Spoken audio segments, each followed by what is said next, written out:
Ano yung naging parang gateway para gumanda ang buhay ninyo? Nung nag-DPWH kami.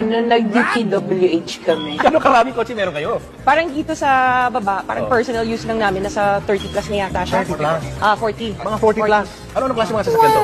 Usually gusto namin yung mga SUVs para kasi apat yung mga anak namin. Isang sakayan lang kami lahat, parang nasa isang sasakyan. Nagagamit niyo ba lahat yan? Yun, hindi na.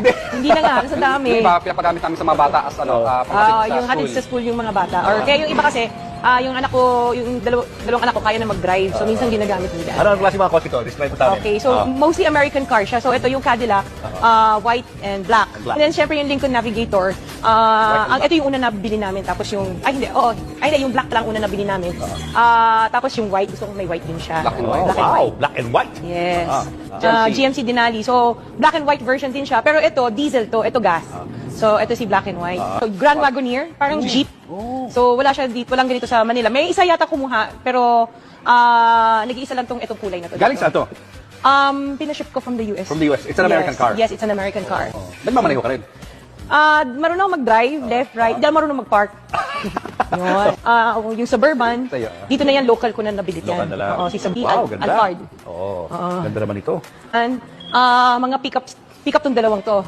Natuwa naman kasi ako sa kanyang lalaki niya eh. So ito yung Dodge Ram. And then the Tundra na Toyota. Sobrang comfortable. Ang ganda ng suspension nito. Imported din to, no? Yes. Parang walang ganito dito, no? Pilipinas. And the color red itself, kasi bihira yung red na color nito. This is the TRD Pro. So more sports, tapos ito yung capstone, yung high-end niya. Ang sasakyan na na-purchase namin, yung X5, tsaka yung F-Pace na Jaguar. Jaguar naman to. Yes. Altera. Ano na to, hindi na nag-reproduce to. Mercedes-Benz, GLS. One of the S-Class series ng Benz. And then the Volvo XC90. Napakaswerte naman ng mga anak nyo. And this is one of the most expensive purchases na kotse noon na bili namin. This is the autobiography Range Rover. Range Rover. Yan. Ito bago na. The Evoque. Gusto ko sana maliit lang. Tsaka yung kulay niya kasi gusto ko red. And then Defender. Nakita ko to sa Dubai. Nakita ko sa magazine. Tapos sabi ko, gusto ko ng ganito. And then we have yung LM, yung Lexus na kakambal niya si Alphard. The higher end of Medyo hawig nga, no? Yes, the higher end of the Alphard. And of course yung LC2. Yes. And then sabi ko, gusto ko ng artista van. Yung Savannah, nagpahanap talaga ako yung artista van. Kung tawagin. So GMC siya. Yan one of the latest purchases niyan eh. And then nung unang bili namin ng white na Cadillac, dumating tong Ford Bronco. Binalik to. So this is one of the first editions of the Ford Bronco. Yan. Benz GLE, ito yung unang namin na Mercedes-Benz. Tapos ito yung X7, nung lumabas siya, bumili kami kaagad, natuwa naman ako.